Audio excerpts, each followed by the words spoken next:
எசேக்கியேல் தீர்க்கதரிசியின் புஸ்தகம் 26ஆம் அதிகாரம். 11ஆம் வருஷம் 1ஆம் தேதியிலே கர்த்தருடைய வார்த்தை எனக்கு உண்டாகி, அவர், மனுபுத்திரனே, தீருவானது எருசலேமுக்கு விரோதமாக ஜனசதலங்களின் ஒளிமுக வாசலாயிருந்த நகரி இடிக்கப்பட்டதென்றும் என்னிடமாக எல்லாம் புரண்டு வரும், அது பாழாக்கப்பட்டிருக்க நான் நிரப்பப்படுவேன் என்றும் சொல்லுகிறபடியினால், கர்த்தராகிய ஆண்டவர் சொல்லுகிறது என்னவென்றால், தீருவே, இதோ நான் உனக்கு விரோதமாக வருகிறேன். சமுத்திரம் தன் அலைகளை எழும்பி வர பண்ணுகிற வண்ணமாய் நான் அநேகம் ஜாதிகளை உனக்கு விரோதமாக எழும்பி வர பண்ணுவேன். அவர்கள் தீருவின் மதில்களை அழித்து அதின் கொத்தளங்களை இடித்து போடுவார்கள். நான் அதின் மண்ணும் அதில் இராதபடிக்கு விலக்கி போட்டு அதை வெறும் பாறையாக்கி விடுவேன். அது வலைகளை விரிக்கிற இடமாக சமுத்திரத்தின் நடுவிலே இருக்கும். நான் இதை சொன்னேன் என்று கர்த்தராகிய ஆண்டவர் உரைக்கிறார். அது ஜாதிகளுக்கு கொள்ளையாகும். வெளியில் இருக்கிற அதின் குமாரத்திகளோ பட்டயத்தால் கொன்று போடப்படுவார்கள்.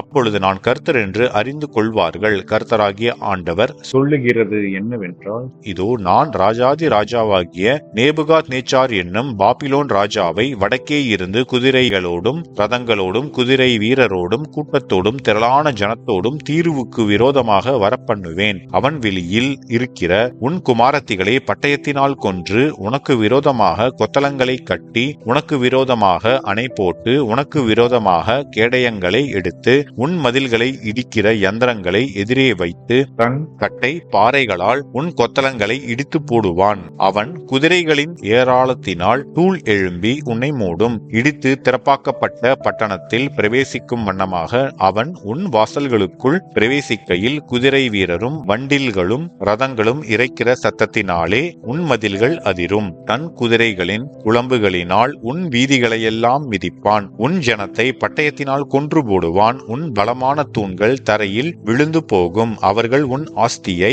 கொள்ளையிட்டு உன் சரக்குகளை சூறையாடி உன் மதில்களை இடித்து உனக்கு விருப்பமான வீடுகளை அழித்து உன் கல்லுகளையும் உன் மரங்களையும் உன் மண்ணையும் கடலின் நடுவிலே போட்டுவிடுவார்கள். உன் பாட்டுகளின் சத்தத்தை ஓய பண்ணுவேன். உன் சுரமண்டலங்களின் சத்தம் இனி கேட்கப்படுவதில்லை. உன்னை வெறும் பாறையாக்கி விடுவேன். நீ வலைகளை விரிக்கிற ஸ்தலமாயிருப்பாய். இனி கட்டப்படாய். கர்த்தராகிய நான் இதை சொன்னேன் என்று கர்த்தராகிய ஆண்டவர் உரைக்கிறார். தீருவுக்கு கர்த்தராகிய ஆண்டவர் உரைக்கிறது என்னவென்றால், காயம்பட்டவர்கள் அலறும் போதும் உன் நடுவில் சங்காரம் நடக்கும் போதும் நீ விழுகிற சத்தத்தினால் தீவுகள் அதிராதோ? கடலரசர் எல்லாரும் தங்கள் சிங்காசனங்களை விட்டு இறங்கி தங்கள் சால்வைகளை கலற்றி தங்கள் சித்திர தையலாடைகளை உரிந்து போடுவார்கள். நடுக்கமே அவர்கள் உடையாகும். தரையிலே உட்கார்ந்து நிமிஷந்தோறும் தத்தளித்து உன் நிமித்தம் பிரமிப்பார்கள். அவர்கள் உன் நிமித்தம் புலம்பி உன்னை குறித்து, கடல் சஞ்சாரிகள் குடியிருந்த புகழ்பெற்ற நகரியே, ஐயோ, உன்னில் தங்கினவர்களுக்கெல்லாம் பயமுண்டாக்கின உன் குடிகளோடும் கூட சமுத்திரத்திலே பலத்திருந்த நீ அழிந்து போனாயோ?